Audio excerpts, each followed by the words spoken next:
सुप्रभात। आज के दिन की शुभ मंगल कामना। आज हम पढ़ेंगे वर्ण और वर्णमाला। जब हम बोलते हैं तब हमारे मुंह से कुछ ध्वनियाँ निकलती है। इन्हीं ध्वनियों से शब्द बनते हैं। प्रत्येक ध्वनि का एक लिखित रूप होता है। इसे वर्ण या अक्षर कहते हैं। उदाहरण क, च, ट, त, प आदि। वर्ण भाषा की सबसे छोटी इकाई को कहते हैं। वर्णों के समूह को वर्णमाला कहते हैं। हिंदी भाषा में वर्णों को दो भागों में बांटा गया है, स्वर और व्यंजन। आज हम पढ़ेंगे स्वर।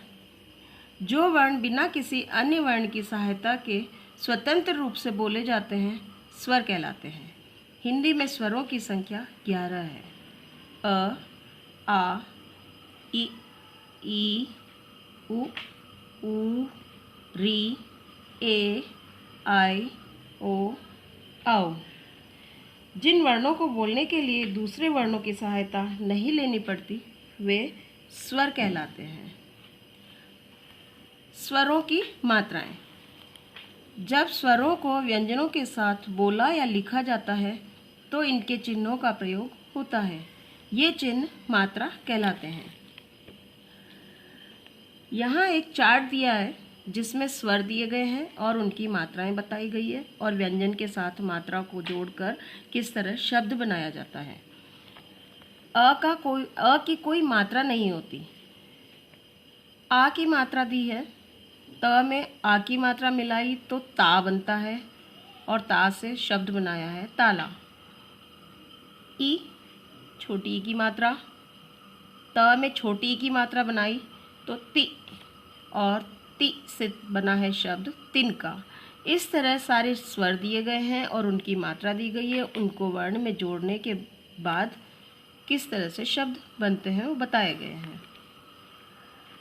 यहाँ मैं अभ्यास कार्य दे रही हूँ जिसमें आपको इसको वीडियो को 2-3 बार सुनें और इन प्रश्नों के उत्तर लिखकर अभ्यास करने की कोशिश करें। प्रश्न है, वर्ण किसे कहते हैं? परिभाषा लिखनी है आपको। प्रश्न 2 है, स्वरों को क्रमवार लिखने का अभ्यास करें। अ, उसके बाद क्या आता है? उसके बाद क्या आता है? ई, फिर उ, फिर उसके बाद क्या आता है? उसके बाद क्या आता है?